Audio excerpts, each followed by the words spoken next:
Hello, എന്തൊക്കെയുണ്ട് വിശേഷം? എല്ലാവർക്കും നമ്മുടെ പുതിയൊരു വീഡിയോയിലേക്ക് സ്വാഗതം. ഞാനെന്ന് വിചാരിച്ചു ഭയങ്കര റാൻഡമായിട്ടൊരു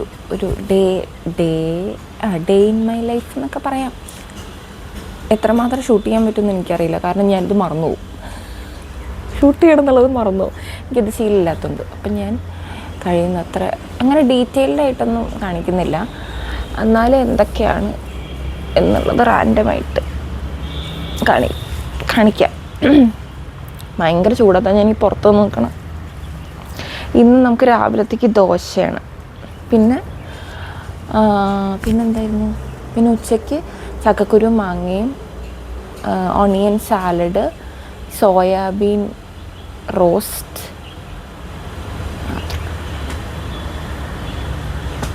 അപ്പോൾ വീഡിയോയിലേക്ക് സ്വാഗതം. ആദ്യം തന്നെ ഞാൻ അയമോദക വെള്ളം അങ്ങ് വല്യമ്മയ്ക്കുള്ളത് തിളപ്പിക്കാൻ വെക്കുവാണ് കേട്ടോ. അതെ, ഞാൻ ചക്കക്കുരു ഇങ്ങനെ ഉരുക്കിയിട്ട് ഇതിലേക്ക് വെച്ചിട്ടുണ്ട്. ഇതും മാങ്ങ വല്യമ്മ എരിഞ്ഞേരാന്ന് പറഞ്ഞിട്ടുണ്ട്. എന്നിട്ട് ഞാൻ ചക്കക്കുരു അങ്ങ് വേവിക്കുകയാണ് കേട്ടോ. ഞാൻ കുക്കറിലാണ് ചക്കക്കുരു വേവിക്കുക, ഇത്തിരി വെള്ളം ഒഴിച്ചിട്ട് അങ്ങ് വേവിക്കും. ഇപ്പം ഞാൻ ഉപ്പിടാറില്ല കേട്ടോ. സാധാരണ മാങ്ങയും കൂടി ഇടുമ്പോഴാണ് ഞാൻ ഉപ്പിടാറ്. അത് കഴിഞ്ഞ് വല്യമ്മ അരിഞ്ഞു തരാമെന്ന് പറഞ്ഞു മാങ്ങ, അപ്പോൾ അത് ഞാൻ കൊണ്ടു കൊടുക്കുകയാണ്. ഞാൻ ഡൈനിങ് ഹാളിൽ കൊണ്ടു കൊടുത്തപ്പോൾ വല്യമ്മ അടുക്കളയിൽ വന്നിരുന്ന് അരിഞ്ഞോളാന്ന് പറഞ്ഞു. ആ കൂട്ടിയിട്ടിരിക്കുന്ന തുണി ഇന്ന് കഴുകാനുള്ള തുണികളാണ് കേട്ടോ, ഇന്ന് കഴുകുന്ന ദിവസമാണ്. ഹാളിലിരുന്ന് ക്ലീൻ ചെയ്താൽ ഈ മാങ്ങയുടെ തൊലിയൊക്കെ അവിടെ വീണാൽ ക്ലീൻ ചെയ്യാൻ ഭയങ്കര ബുദ്ധിമുട്ടാണല്ലോ എന്ന് വിചാരിച്ചിട്ട് വല്യമ്മ ഇവിടെ വന്നിരിക്കുന്നതാണ്. എൻ്റെ എല്ലാ വീഡിയോസിലും നിങ്ങൾ കണ്ടിട്ടുണ്ടാവും വല്യമ്മ ഇവിടെ ഇരുന്നിട്ട് ഇതേ സ്ഥലത്ത് ഇരുന്നിട്ടാണ് അരിയുക. ഇവിടെയാണ് വല്യമ്മയുടെ സ്ഥിരം സ്ഥലം. ഇങ്ങനെ അരിയാനും നുറുക്കാനുള്ള കാര്യങ്ങളൊക്കെ തന്നെ ചെയ്യാൻ പറ്റുള്ളൂ കേട്ടോ. വേറെ ഭാരിച്ചമായിട്ടുള്ള പണികളൊന്നും ചെയ്യാൻ പറ്റത്തില്ല. അപ്പോൾ പറ്റുന്നത് അങ്ങ് ചെയ്യട്ടെ എന്ന് ഞാനും വിചാരിക്കും. അല്ലെങ്കിൽ ഈ പറഞ്ഞ പോലെ വല്യമ്മയും വെറുതെ ഇരുന്ന് ബോറടിക്കുകയാണല്ലോ. ആ സമയം കൊണ്ട് ഞാൻ രാവിലെ കുടിക്കുന്ന ഒരു ഡ്രിങ്ക് എടുക്കുകയാണ്. എനിക്കിത് വല്ലാതെ ബ്ലോട്ടിങ്ങോ ഇൻഫ്ലമേഷനോ ഒക്കെ പോലെ തോന്നുമ്പോൾ രാവിലെ ഞാനിത് കുടിക്കാറുണ്ട്. ഇത് കുടിച്ചു കഴിഞ്ഞാൽ എനിക്ക് ഒരു ആശ്വാസം പോലെ തോന്നാറുണ്ട് കേട്ടോ. ഇതിൻ്റെ റെസിപ്പി വേണമെങ്കിൽ ഞാൻ പിന്നെ ഇടാം. തൊട്ടപ്പുറത്ത് ഗ്യാസ് കമ്പനിയിൽ ഭയങ്കര ഒച്ചയും ബഹളമാണ്. അതാണ് ഈ ഓഡിയോയിൽ നിങ്ങൾക്ക് ഒച്ചയും ബഹളവും കേൾക്കുന്നത് കേട്ടോ. അങ്ങനെ വല്യമ്മ മാങ്ങയുടെ തൊലിയൊക്കെ ചെത്തിക്കഴിഞ്ഞപ്പോൾ ബാക്കി അരിയാനുള്ളത് ഞാൻ അരിഞ്ഞോളാന്ന് പറഞ്ഞു കേട്ടോ. കാര്യം കുറേ നേരം ഇങ്ങനെ ഇരിക്കുമ്പോൾ വല്യമ്മയ്ക്കും ബുദ്ധിമുട്ടാണ്. പിന്നെ എനിക്കും ഇഷ്ടമല്ലാത്തത് ഈ തൊലി കളയാനാണ് കേട്ടോ. കാര്യം ഞാൻ തൊലി കളയുമ്പോൾ അതിൻ്റെ ഫ്ലഷും കൂടെ അങ്ങ് പോരും. എനിക്ക് നല്ല രീതിയിൽ തൊലി കളയാൻ അറിയത്തില്ല.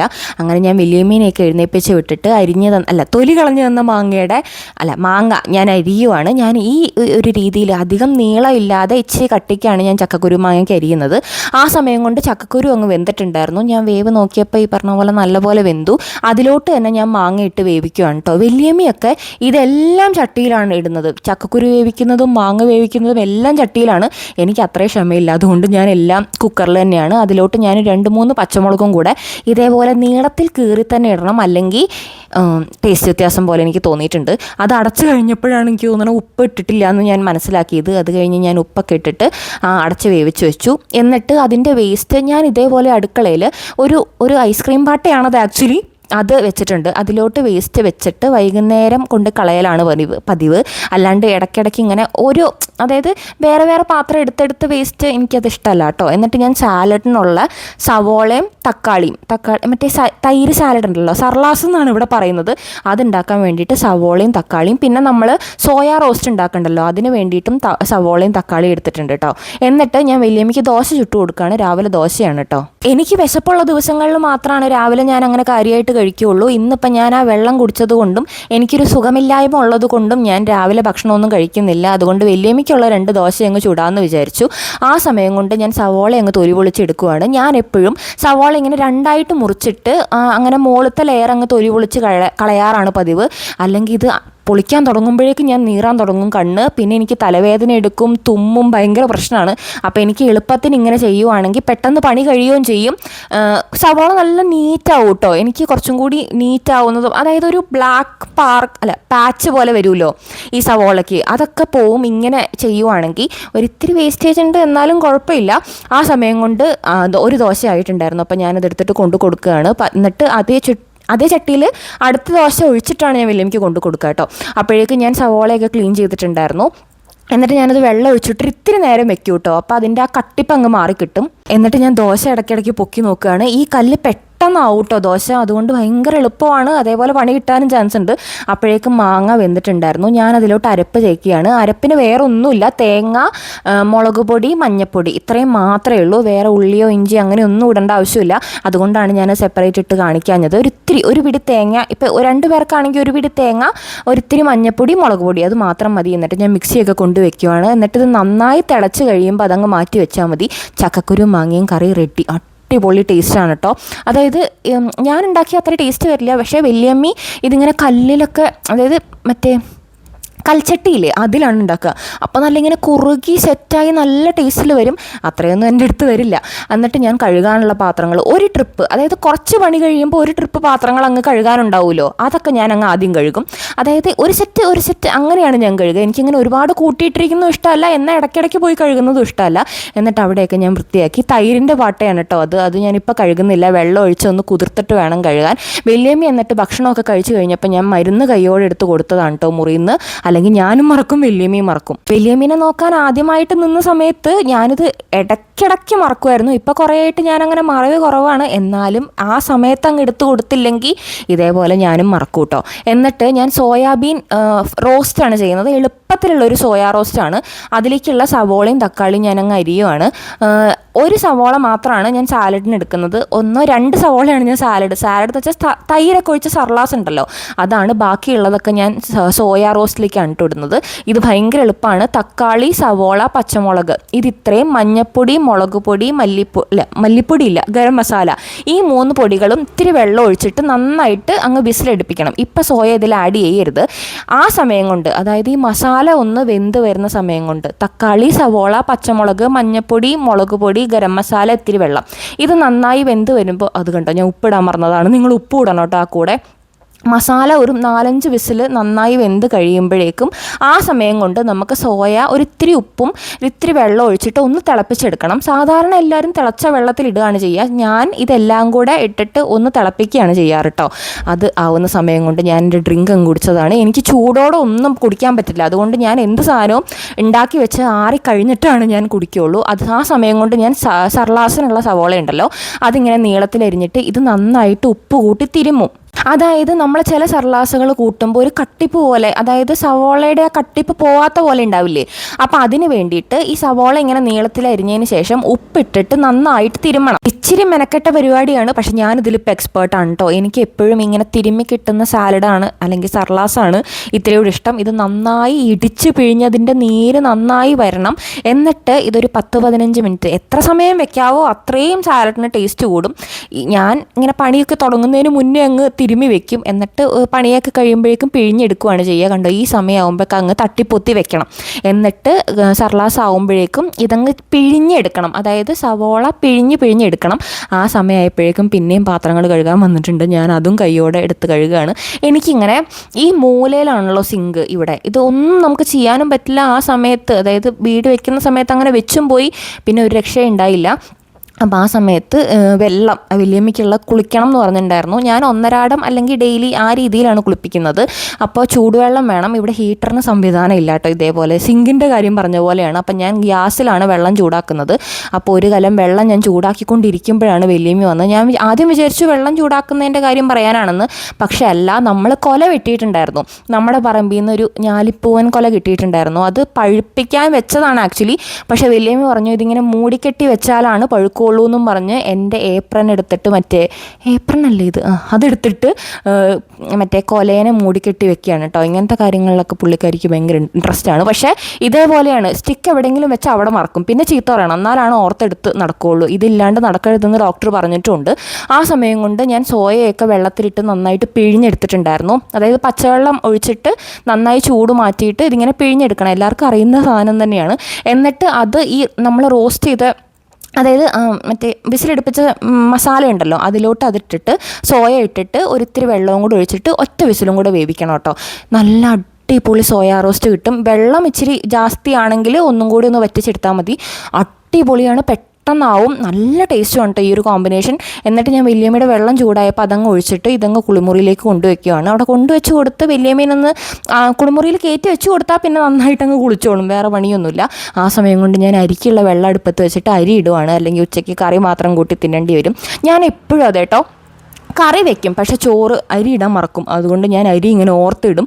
ആ സമയത്ത് ഈ ബാസ്ക്കറ്റിൽ വെച്ചതാണ്. ഞാൻ എപ്പോഴും എന്നോട് തന്നെ പറയും ചില്ല് പാത്രം അതിൽ വെക്കരുതെന്ന്. പക്ഷെ ഞാൻ അതിൽ വെച്ചു, ഒരു പാത്രം എടുത്തു, അതങ്ങനെ ചാടി പൊട്ടി. ഭാഗ്യത്തിന് ചെതറിയില്ല, പൊട്ടിയേ ഉള്ളൂ. ഞാൻ എന്നോട് തന്നെ പല പ്രാവശ്യം പറഞ്ഞിട്ടുണ്ട് ഇതിൻ്റെ മേളിൽ ചില്ല് കയറ്റി വെക്കരുതെന്ന്. കേട്ടോ, ഇതിൻ്റെ മുകളിൽ ഇവിടെ ഗ്ലാസ് ഇരിക്കുകയായിരുന്നു. ഞാനിതെടുത്തതും ചായ ഉണ്ടാക്കാൻ വേണ്ടിയിട്ട് ഇങ്ങോട്ട് ചാടി. അങ്ങനെ ആ ചില്ലും ഗ്ലാസ്സും ഒക്കെ പിറക്കി അപ്പുറത്ത് ദൂരെ ഒരു സ്ഥലത്ത്, ആരും കാണാതെ ആരും എടുക്കാത്ത സ്ഥലത്ത് സുരക്ഷിതമായി വെച്ചതിന് ശേഷം ഞാൻ ചായ ഇട്ട് കുടിക്കുകയാണ്. എനിക്ക് നല്ല പാലും നല്ല കടുപ്പവും വേണം ചായക്ക്. ഞാൻ അവിടെ നിന്നപ്പോൾ എന്തോ ഒരു പൊത്തക്കോന്ന് പറഞ്ഞ ശബ്ദം. അപ്പം ഞാൻ വിചാരിച്ചു പിന്നെ ഇനി എന്തെങ്കിലും വീണ് പൊട്ടിയൊന്നു.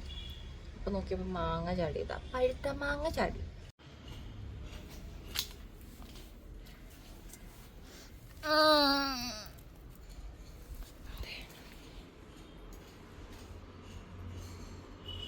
പഴുത്തതാ. വല്യമ്മയുടെ ഫേവറേറ്റാണ്. എനിക്ക് വലിയ താല്പര്യമില്ല. കുളിച്ച് വരുമ്പോൾ കൊടുക്കാം. കണ്ടോ, ഇതാണ് എൻ്റെ ചായയുടെ കളറ്. പക്ഷേ എനിക്ക് ഇനിയും കടുക്കണം കേട്ടോ ചായ, എന്നാലേ ഞാൻ കുടിക്കുകയുള്ളൂ. എന്നിട്ട് ഞാൻ വല്യമ്മയ്ക്ക് ആ ചാടിയ മാങ്ങ കൊണ്ട് കൊടുക്കുവാണ്. വല്യമ്മയ്ക്ക് ഇതേപോലെ കുളി കഴിഞ്ഞിട്ട് മാങ്ങ കഴിക്കുന്നത് ഭയങ്കര സംതൃപ്തി. ഞാൻ പറയാറില്ലേ എനിക്ക് സംതൃപ്തി എന്ന്, അതേപോലെയാണ് വല്യമ്മയ്ക്ക് മാങ്ങ സംതൃപ്തിയാണ് കേട്ടോ. നമുക്ക് ഈ അടുക്കളയുടെ ഈ ഭാഗം ഉണ്ടല്ലോ, അവിടെ നിന്ന് വൃത്തിയാക്കാം. എന്തായാലും അടുക്കള തുണി കഴുകാനുണ്ട്. അപ്പം ഞാൻ വിചാരിച്ചു, ഞാൻ ഡീപ്പ് ക്ലീൻ ഒന്നും ചെയ്യുന്നില്ല, അതൊക്കെ ഞാൻ ആഴ്ച ദിവസം ചെയ്യുന്ന. ഇതിപ്പോൾ അലക്കാനുള്ളതുകൊണ്ട് ഞാൻ വിചാരിച്ചു അതങ്ങ് ചെയ്തേക്കാമെന്ന്. ഇവിടെ മാത്രം ഞാൻ 3 രീതിയിലാണ് ഈ ഏരിയ ക്ലീൻ ചെയ്യുന്നത് കേട്ടോ. ഡെയിലി ചെയ്യുന്നതാണ് ഈ ഗ്യാസ് സ്റ്റവ് ക്ലീൻ ചെയ്യുക എന്നുള്ളത്. അത് ഞാൻ ഇതേപോലെ സോപ്പിട്ട് കഴുകി നന്നായിട്ട് ആ മറ്റേ ഗ്രില്ലും കാര്യങ്ങളൊക്കെ നന്നായിട്ട് കഴുകും. പിന്നെ ചെയ്യുന്നത് ആഴ്ചയിൽ 2 ദിവസം ജസ്റ്റ് ഇങ്ങനെ ഇന്ന് ചെയ്യുന്നത് പോലെ അങ്ങ് തുടച്ചെടുക്കും. പിന്നെ ചെയ്യുന്നത് മന്ത്ലി വൺസ് ആണ്. അത് ഡീപ്പ് ക്ലീൻ നന്നായിട്ട് ഉരച്ച് തേച്ച് കഴുകി വെള്ളം കൊണ്ട് ഇങ്ങനെ വെള്ളം ഒഴിച്ച് കഴുകില്ലേ, അതേപോലെ അത് ചുമരൊക്കെ തേച്ച് അങ്ങനെ. ഇതിപ്പോൾ ഞാൻ ഡെയിലി അല്ല, ആഴ്ചയിൽ 2 ദിവസം വെച്ച് ഇങ്ങനെ ചെയ്യും. ആദ്യം ഗ്യാസ് സ്റ്റവ് ഒക്കെ നന്നായിട്ട് സോപ്പിട്ട് കഴുകിയിട്ട് നന്നായിട്ട് ആ ഗ്രില്ലും ഒക്കെ കഴുകാനിടും. എന്നിട്ട് ഇതേപോലെ പാത്രങ്ങൾ ഒരു തുണി വെച്ച് തുടയ്ക്കും. ഇതിപ്പോൾ മറ്റേ വെളിച്ചെണ്ണയുടെ കുപ്പിയാണ്. ഇത് ആക്ച്വലി നല്ല ബോറ് കുപ്പിയാണ് കേട്ടോ. ഞാനത് അവസാനം എടുത്ത് കളഞ്ഞു. നല്ല ലീക്കും കാര്യങ്ങളും ഉണ്ടായിരുന്നു ആ കുപ്പിക്ക്. അത് ആരെങ്കിലും മേടിച്ചിട്ടുണ്ടെങ്കിൽ, അതിന് നല്ല സാധനമാണെങ്കിൽ എന്നോടും കൂടെ പറയണം. എനിക്ക് മേടിച്ചിട്ട് പൊട്ടയാണ് കിട്ടിയത്. പിന്നെ ഉള്ളത് അവിടെ ഉള്ളത് നല്ലെണ്ണ, പിന്നെ പീനട്ട് ഓയിൽ, നെയ്യ്, വെളിച്ചെണ്ണ, ഇത്രയും സാധനങ്ങളാണ് അവിടെ എണ്ണയായിട്ട് വെക്കുന്നത്. എന്നിട്ട് അത് വെക്കുന്ന ഒരു പേപ്പർ ഇട്ടിട്ട് ഇതേപോലെ ട്രേ ആണ്, അതും ഞാൻ ക്ലീൻ ചെയ്യും. പിന്നെ ഉള്ളത് ഈ റാക്കാണ്. ഈ ട്രേയിൽ വെക്കുന്നതാണ് ഓയിലും കാര്യങ്ങളൊക്കെ. 4 ടൈപ്പ് ഓയിൽ, ഗീ ഉൾപ്പെടെ 4 ടൈപ്പ് സാധനം. പിന്നെ ഈ സ്റ്റാൻഡ്, ഈ റാക്ക് സ്റ്റീലിൻ്റെ റാക്കാണ്. ഇതും ഡീപ്പ് ക്ലീൻ ചെയ്യുമ്പോൾ ഞാൻ ഇതും നന്നായിട്ട് മറ്റേ സ്ക്രബ്ബർ ഇട്ട് കഴുകും. അല്ലാത്ത വീക്ക്ലി 2 പ്രാവശ്യം ഇതേപോലെ ഞാൻ തുടച്ചെടുക്കും കേട്ടോ, സ്റ്റാൻഡും കാര്യങ്ങളൊക്കെ. മുകളിലുള്ളത് തേയിലയും പഞ്ചസാരയാണ്. അടിയിൽ ഉപ്പ്, പുളി, മുളക്. ഞങ്ങൾക്ക് അങ്ങനെ ഉപ്പും പുളിയും വറ്റൽമുളകും ഒരേപോലെ ഒരു സ്ഥലത്ത് ഇങ്ങനെ അടുക്കളയിൽ വെക്കണം എന്നുണ്ട്. അപ്പോൾ അത് കണക്കാക്കിയാണ് ഞാൻ വെച്ചിരിക്കുന്നത്. ആദ്യം ഒരു തുണി കൊണ്ട് തുടയ്ക്കും, പിന്നെയും 2 പ്രാവശ്യം തുടയ്ക്കും കേട്ടോ ഞാനെല്ലാം, എന്നാലാണ് മര്യാദയ്ക്ക് പൊടി പോവുള്ളൂ. എന്നിട്ട് ആ ചുമരും ഇതേപോലെ മര്യാദയ്ക്ക് തുടച്ചെടുക്കുന്നേ ഉള്ളൂ കേട്ടോ. ഡീപ്പ് ക്ലീൻ ചെയ്യുമ്പോൾ ഞാനത് സ്ക്രബ്ബർ ഉപയോഗിച്ച് സോപ്പ് ഉപയോഗിച്ച് കഴുകും. എന്നിട്ട് തറ അങ്ങ് തുടച്ചെടുക്കുവാണ്. എന്നിട്ട് ആ സ്റ്റാൻഡ് മാറ്റി വെച്ചിട്ട് അവിടെ അങ്ങ് തുടച്ചിട്ട് ഇതങ്ങ് ഇങ്ങനെ തുടച്ച് പൊടി അങ്ങ് വാരി എടുക്കുകയാണ് ചെയ്യുക കേട്ടോ. മറ്റേ ഡീപ്പ് ക്ലീൻ ചെയ്യുമ്പോൾ ഞാനത് വെള്ളം ഒഴിച്ച് വെള്ളം കഴുകി ഇറക്കുകയാണ് ചെയ്യാറ്. എന്നിട്ട് ആ പൊടിയൊക്കെ കൊണ്ട് വേസ്റ്റ് പാത്രത്തിലും, എന്നിട്ട് ഈ പാത്രങ്ങൾ കൈകളൊക്കെ കഴുകിയിട്ട് പാത്രം കഴുകണം. അപ്പോൾ അതിന് മുന്നേ ഈ ബാസ്ക്കറ്റ് ഒന്ന് വൃത്തിയാക്കണം. ബാസ്ക്കറ്റിൽ ഇങ്ങനെ പാത്രം ഫില്ല് ചെയ്തിരിക്കുവാണല്ലോ. അപ്പോൾ നേരത്തെ കഴുകിയ പാത്രത്തിൻ്റെ, ഇപ്പോൾ ഉള്ള പാത്രത്തിൻ്റെയൊക്കെ വെള്ളം പോയിട്ടുണ്ടാവും. അപ്പോൾ ഞാൻ അത് ആദ്യം അവിടെ വൃത്തിയാക്കിയിട്ട് കൈ നന്നായിട്ട് കഴുകിയിട്ട് ഈ ബാസ്ക്കറ്റ് അങ്ങ് ക്ലീൻ ചെയ്യുവാണ്. എന്നാലാണ് അടുത്ത പാത്രം വെക്കാൻ പറ്റുള്ളൂ. അങ്ങനെ അതൊക്കെ കൊണ്ട് കളഞ്ഞിട്ട് ഉള്ള പാത്രങ്ങൾ ഞാനങ്ങ് കഴുകുകയാണ്. പാത്രങ്ങൾ അധികം ഇല്ല. ആ ഗ്യാസിൻ്റെ മറ്റേ മുകളിലിരിക്കുന്ന ഗ്രില്ലും മറ്റേ സാധനം ഉണ്ടല്ലോ, സർക്കിൾ പോലെയുള്ള സർക്കിളും സ്ക്വയറും, അത് രണ്ടും അങ്ങ് സോപ്പിട്ട് ഞാൻ കഴുകും. ഇത് ഞാൻ ഡെയിലി ചെയ്യുന്ന പരിപാടിയാണ് കേട്ടോ. തൊട്ടപ്പുറത്തേക്കുള്ള ആ പാത്രത്തിലിരിക്കുന്നത് രാത്രിയത്തേക്കുള്ള ഫിഷ് ഒന്ന് ഡീഫ്രോസ്റ്റ് ചെയ്യാൻ വേണ്ടി വെച്ചതാണ്. അത് നമ്മൾക്ക് ആവശ്യമുള്ളത് എടുത്തിട്ട് ഫ്രിഡ്ജിലേക്ക് ബാക്കി ഫ്രീസറിലേക്ക് വെക്കാമെന്നാണ് വിചാരിച്ചത്. പക്ഷേ അത് തീരെ പോരുന്നില്ല. അപ്പം ഞാനതിൽ വെള്ളം ഒഴിച്ചിട്ടൊരു പാത്രത്തിലിട്ട് വെച്ചതാണ്. അതാണ് ആ പാത്രത്തിൽ വെള്ളം ഒഴിച്ചിട്ട് അതിൻ്റെ മുകളിലിരിക്കണം കേട്ടോ. എന്നിട്ട് അതൊക്കെ ഞാൻ കഴുകിയിട്ട് ഇതേപോലെ ബാസ്ക്കറ്റിലിട്ട് വെക്കും. എന്നിട്ട് അവിടെയൊക്കെ അങ്ങ് ക്ലീൻ ചെയ്യും. എന്നിട്ട് ആ സമയം കൊണ്ട് വെള്ളമൊക്കെ അങ്ങ് പോയി കഴിയുമ്പോഴാണ് ഞാനത് എടുത്ത് വയ്ക്കുക. നന്നായിട്ട് ഉണങ്ങിയിട്ടാണ് ഞാൻ എടുത്ത് വയ്ക്കുക. നന്നായിട്ട് ഉണങ്ങാതെ ആ ഇരുമ്പ് എടുത്ത് വെച്ചാൽ അതിൽ തുരുമ്പ് വരാനുള്ള ചാൻസ് ഉണ്ട് കേട്ടോ. എനിക്കങ്ങനെ പറ്റിയിട്ടുണ്ട്. അതിന് ശേഷം ഞാൻ അങ്ങനെ ചെയ്യൂല. എന്നിട്ട് ആ കഴുകിയ ഭാഗത്തിൻ്റെയും ചുമരും കൂടെ ഞാൻ നന്നായിട്ട് അങ്ങ് ക്ലീൻ ചെയ്യുന്നുണ്ട്. എന്നിട്ട് അവിടെയൊക്കെ ഒതുക്കിയിട്ട് ഇപ്പുറത്തെ ഭാഗം കൂടെ ക്ലീൻ ചെയ്യുവാണ്. ഇവിടെ ഞാൻ അങ്ങനെ അധികം അലങ്കോലപ്പെടുത്താത്തതുകൊണ്ട് വലിയ പ്രശ്നമില്ല, എന്നാലും ഞാനതങ്ങ് ക്ലീൻ ചെയ്തു. എന്നിട്ട് ഇതാണ് മീൽ സേഫ്, ഞങ്ങളുടെ വീട്ടിലെ മീൽ സേഫാണിത്. അതിൻ്റെ ഉള്ളിലാണ് ഞാൻ മസാല, പിന്നെ അധികം വരുന്ന വറ്റൽമുളക്, പിന്നെന്താണ് അധികം കൊണ്ടാട്ട മുളക് വറക്കാനുള്ളത്, അങ്ങനത്തെ സാധനങ്ങളൊക്കെ ഇതിൻ്റെ ഉള്ളിലാണ്. അതിൻ്റെ ഏറ്റവും താഴത്തെ തണ്ടിൽ പ്ലാസ്റ്റിക് ബാഗുകൾ, അങ്ങനത്തെ സാധനങ്ങളൊക്കെയാണ് വെച്ചേക്കണേ. അപ്പോൾ അതിൻ്റെ മുകളിൽ ഇതേപോലെ ചെറിയൊരു പീസുകൾ വെച്ചിട്ട് ചെറിയ രീതിയിൽ ഞാൻ ഡെക്കറേറ്റ് ചെയ്തിട്ടുണ്ട്. 2 ഭരണി, പിന്നെ വലിയൊരു ക്യാൻഡിൽ, ഒരു മറ്റേ സാമ്പ്രാണിയുടെ സ്റ്റാൻഡ്, ഒരു ക്ലോക്ക്. ഈ അടുക്കളയിൽ ഏറ്റവും അത്യാവശ്യം ക്ലോക്കായിരുന്നു. ഞാനത് ഈ ഇടയ്ക്കാണ് വാങ്ങിച്ചു വെച്ചത്. ഈ അടുക്കളയിൽ നിന്ന സമയത്തിൻ്റെ കാര്യത്തിന് ഒരു രക്ഷയില്ല. ഫോണില്ലാണ്ട് ഒരു രീതിയിൽ സമയം അറിയാൻ പറ്റില്ല. അല്ലെങ്കിൽ പിന്നെ ഹോളിൽ പോകണം. അത് ഒരു അടുക്കളയൊക്കെ താണ്ടിയിട്ട് വേണം ഹോളിൽ പോകാനായിട്ട്. അപ്പം ഞാനൊരു ക്ലോക്ക് വാങ്ങിച്ചു വെച്ചിട്ടുണ്ടായിരുന്നു. അത് ഇതിൽ കാണിച്ചിട്ടില്ല എന്നാണ് എനിക്ക് തോന്നുന്നത്. ആ സമയത്ത് എനിക്ക് കിട്ടിയിട്ടില്ല. അല്ല, ഉണ്ട്, ഇതിലുണ്ട്. ഈ ക്ലോക്കാണ് ഞാൻ ഉദ്ദേശിച്ചത്. എന്നിട്ട് ഞാൻ ആ സാധനങ്ങളും കൂടെ ഒന്ന് തുടച്ചിട്ട് ആദ്യം ഞാൻ ഇതൊക്കെ എടുത്ത് മാറ്റും. എന്നിട്ട് ഞാൻ ആ മീൽ സേഫിൻ്റെ മുകളിൽ ഇതേപോലെ വൃത്തിയാക്കും. എന്നിട്ട് ഇതേപോലെ സാധനങ്ങളും തുടച്ചിട്ട് സാധനങ്ങൾ പെറുക്കിയെടുത്ത് വെക്കും കേട്ടോ. ഇപ്പം കാണിച്ചിരിക്കുന്ന ആ വലിയ മെഴുകുതിരിയുടെ സ്റ്റാൻഡ് ഉണ്ടല്ലോ, അതിൻ്റെ മെഴുകുതിരിയും സ്റ്റാൻഡും കത്തിക്കാനുള്ളതല്ല കേട്ടോ. അത് ഷോ പീസാണ്. അത് കത്തിക്കും, അതായത് കത്തിക്കാൻ പറ്റും, പക്ഷെ അത് കത്തിക്കില്ല. ബാക്കി 2 തട്ടത്തിരിക്കുന്നുണ്ടല്ലോ, അതാണ് കത്തിക്കുന്നത് കേട്ടോ, കറണ്ടൊക്കെ പോയാൽ. എന്നിട്ട് ഞാൻ ഓൾറെഡി ഒരു സെറ്റ് വാഷിംഗ് മെഷീനിൽ ഇട്ടിട്ടുണ്ടായിരുന്നു, വലിയമ്മയുടെ ഒരു സെറ്റും ഷീറ്റും ഒക്കെ. അത് ഞാൻ എടുത്തിട്ട് വേറൊരു സെറ്റ് എൻ്റെ തുണികൾ അങ്ങ് ഇടുകയാണ്. ഞാൻ രാവിലെ വലിയമ്മീനെ കുളിപ്പിച്ച് കഴിഞ്ഞാലാണ് ഈ സാധനം, വലിയമ്മയുടെ ബാത്റൂമിലാണ് ഇതിൻ്റെ പ്ലഗ് കുത്താൻ പറ്റുള്ളൂ. അപ്പോൾ കുളിപ്പിച്ച് കഴിഞ്ഞിട്ട് ഞാൻ അപ്പം തന്നെ ഒരു സെറ്റ് അങ്ങ് ഇടും കേട്ടോ. എന്നിട്ട് ഞാനതങ്ങ് വിരിച്ചിടുവാണ്. ഇപ്പോൾ കുറേ ആയിട്ട്, അതായത് ഈ വെയിൽ തുടങ്ങിയ പിന്നെ ഇനി അടുത്ത മഴ തുടങ്ങുന്നത് വരെ, അതായത് ഈ അടുത്ത് വരെ ഞാൻ ഇവിടെയാണ് കൊണ്ട് ഇടുന്നത്. ഇവിടെ ഇടുന്നത് ആർക്കും ഇഷ്ടമല്ല. ഇപ്പോൾ എൻ്റെ വീട്ടിലാണെങ്കിലും ആർക്കും ഇഷ്ടമല്ല. പക്ഷേ എനിക്കിതാണ് സുഖം. ഇതിങ്ങനെ നീണ്ട് കിടക്കുന്നത് കൊണ്ട് ഇഷ്ടം പോലെ അങ്ങ് വാരി വിതറി ഇടാം. അതൊക്കെ ഇട്ടു. അപ്പോൾ ഇന്നത്തെ വീഡിയോ ഞാൻ മൈൻഡപ്പ് ചെയ്യാണ്. എൻ്റെ അമ്മയെ ഞാൻ അടുത്ത് ചൂടെടുത്തിട്ട് ഞാണ്ടോ വേർത്തിട്ട് ഇനി ആ സാലഡും സെറ്റ് ചെയ്ത് ഭക്ഷണം കഴിക്കണം, അത്രേ ഉള്ളൂ.